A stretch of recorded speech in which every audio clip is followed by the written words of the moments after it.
호랑이가 담배 피던 시절 전격 제트 작전이라는 드라마가 있었답니다. 1980년대 드라마인데 어르신들께 물어보며 인공지능 개조 자동차 키트의 쩌는 전설을 들을 수 있답니다. 예로부터 개조 자동차와 히어로는 모든 남자들의 로망이었습니다. 자동차와 히어로 둘 중 하나만 있어도 멋진데 둘이 파워 합체까지 해버린다면 얼마나 멋질까요? 그래서 자동차들은 영화에서 시간을 넘나들고 배트맨과 함께 날아다니고 로봇으로 변신도 하고 황야의 방랑자의 에마가 되어 달리기도 했죠. 쫄쫄이 슈퍼히어로들이 극장을 점령하기 오래전부터 우리의 개조 자동차와 차주인들은 묵묵히 로망의 한 켠을 차지하고 있었던 것입니다. 하지만 여러분, 현실에서도 이런 정말 멋진 자동차와 히어로가 있었다면 믿으시겠습니까? 오늘 들려드릴 내용은 그 중에서도 가장 특별한 자동차와 히어로의 이야기, 현실의 전쟁터에서 수많은 사람들을 구한 고스트 카마로와 그의 주인 신의 람보 이야기입니다. 1992년부터 1995년까지 보스니아에선 그 어떤 전쟁과도 비교하기 힘든 잔혹한 내전이 벌어졌습니다. 내전을 일으킨 세르비아 민병대들이 닥치는 대로 민간인들을 학살하며 도시를 포위했습니다. 낮에는 총을 쏘고 밤에는 포격을 하면서 세르비아 민병대들은 도시를 말려 죽여 나갔지요.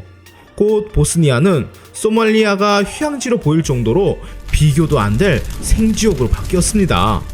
평소 보스니아 아침에 만날 수 있던 가장 큰 재앙이 비둘기 똥 정도였던 시절은 이제 지나갔습니다. 이제는 아침부터 자명종 대신 하늘에서 떨어지는 폭탄 소리로 살벌한 하루를 시작해야 합니다. 하루가 멀다 하고 떨어지는 폭탄도 두렵고 골목마다 묻혀있는 쥐레들도 무섭지만 가장 무서운 것은 세르비아 민병대의 저격수들이었습니다. 보스니아의 모든 고층 건물마다 저격수들이 눈을 번뜩이고 있었죠. 이 무시무시한 저격수들은 군인이고 민간인이고 가릴 생각이 하나도 없었습니다.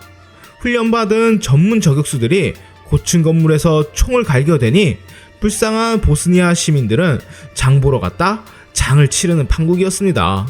낮 동안에는 어디에도 나갈 수 없어 집안에서 오들오들 떨고만 있었어야 했죠. 물론 밤이라고 딱히 안전한 건 아니었습니다.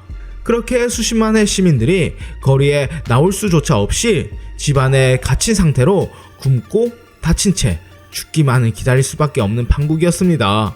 음식도 식량도 연료도 모든 것이 부족했습니다. 보스니아는 고립된 세기말 무법천지가 되고 말았지요. 보스니아 시민들을 돕기 위해 유엔의 평화유지군이 도착했지만 그들조차도 뾰족한 수가 있는 것이 아니었습니다. 민간인들에게 보낼 예정인 식량과 약품은 충분했지만 이걸 어떻게 보내야 할지 막막했습니다. 무슨 수를 써야 거대한 도시 곳곳에 흩어져 굶주리고 있는 수십만 시민들에게 보급품을 보낼 수 있을까요? 도시 곳곳을 점령하고 있는 민병대들의 총알, 폭탄, 그리고 저격을 피하면서 말이죠. 도보로는 애초에 말이 안 되는 일이었습니다. 잘못하다간 저격을 맞기 십상이었으니까 말이죠. 트럭도 별로 믿음직한 선택은 아니었습니다. 마지막으로 튼튼한 장갑차가 있었지만 너무 크고 느린 탓에 세르비아 민병대에게 발각될 것이 뻔했습니다. 암만 튼튼해도 미사일이 날아온다면 추가 빵꾸를 피할 수는 없었죠. 어떻게 해도 막막한 이 상황. 그러나 고민하는 그 순간에도 민간인들이 죽어나가고 있었습니다. 그때 그 순간 누군가 묘안을 냅니다. 느리고 위험하고 눈에 잘 띄어서 수송을 못한다면 빠르고 튼튼하고 눈에 띄지 않는 자동차를 만들면 되지 않나? 그렇다면 스포츠카를 개조해서 투입하자. 덴마크 특수부대 장교 헬게 마이어의 강렬한 제안이었습니다. 당시 유엔군이 가지고 있던 대부분의 수송 차량은 시속 50km를 넘지 못했습니다. 하지만 1979년형 쉐보레 카마로라면 어떨까요? 쉐보레 카마로는 시속 200km로 달릴 수 있는 엄청난 머슬카였습니다. 그리하여 보스니아의 영원한 전설이 될 슈퍼카가 만들어지게 됩니다. 고스트 카마로의 탄생이었죠. 미공군의 협찬을 받아 고스트 카마로는 동원할 수 있는 모든 개조 기술을 아낌없이 때려박아 만들어졌습니다. 가장 먼저 엔진부터 개조됩니다. 조깅을 나가는 게 아니라 지옥길 1번지 보스니아 도로를 달리는 거니까요. 평범했던 5.7리터 8기통 카마로 엔진은 220마력을 내는 폭발적인 괴물로 진화했습니다. 여기에 매드맥스에서나 나올 법한 니트로 추진 장치까지 쓰면 440마력의 탱크와도 같은 출력을 뿜어냈습니다. 엉망진창이 된 도로에서도 시속 200km로 가속하는 데 걸리는 시간은 단 13초. 하지만 막강한 엔진은 본체에 가해진 개조를 버티기 위한 사전 준비에 지나지 않았습니다. 쉐보레 카마로는 온몸을 개조해야 했죠.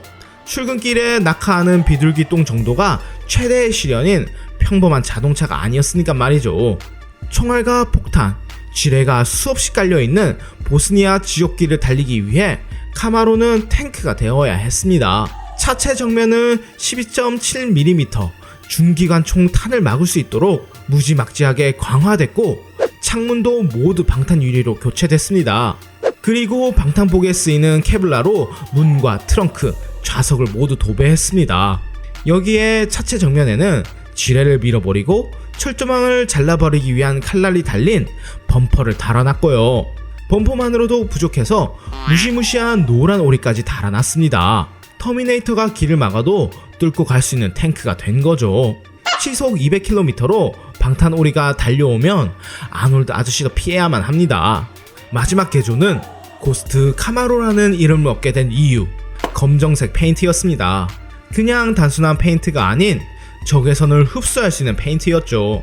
특수 도료를 온몸에 바른 카마로는 레이더와 감지 시스템에 절대 걸리지 않는 이름 그대로의 유령이 되었습니다.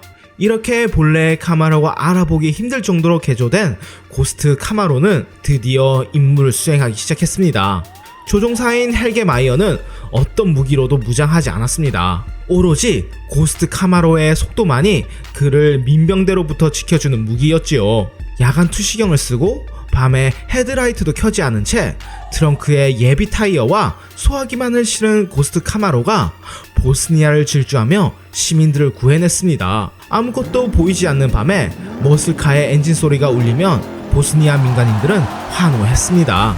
고스트 카마로가 총알을 뚫고 400kg가 넘는 음식, 약품, 연료를 가지고 오는 소리였으니까요.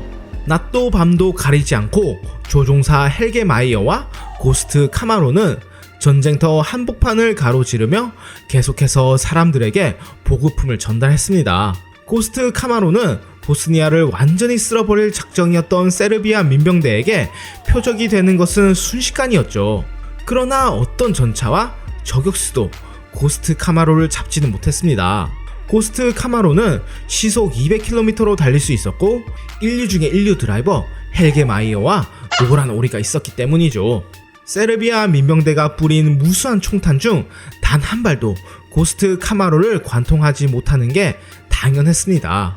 빠른 속도와 작은 크기를 살려 쫓아오는 탱크를 골목길에 숨어 뿌리쳐가며 고스트 카마로는 민병대가 패배하며 전쟁이 끝나는 그 순간까지 계속해서 사람들을 구해냈습니다.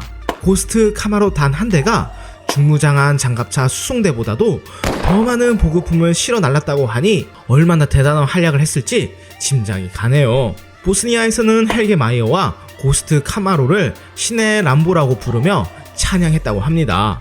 전쟁이 끝난 후 고스트 카마로는 전장에서 벗어나 평범한 일상을 보내게 되었습니다. 물론 그의 주인은 함께 동고동락했던 헬게 마이어였죠. 새까만 도색이 밝은 주황색으로 바뀐 것을 제외하면 고스트 카마로의 모든 장비는 여전히 보스니아 전쟁 때의 중무장한 슈퍼카 그대로입니다. 언젠간 그의 도움이 필요한 때가 다시 온다면 백전노장의 주인과 함께 다시 차고에서 뛰어나가는 고스트 카마로를 볼 수 있을지도 모르죠. 비록 변신하지는 않았고 백만장자 히어로나 바람둥이 첩보원을 태우지는 않았지만 그 이상으로 멋졌던 우리 모두가 꿈꾸는 슈퍼히어로 자동차는 현실에 엄연히 존재했었으니깐요.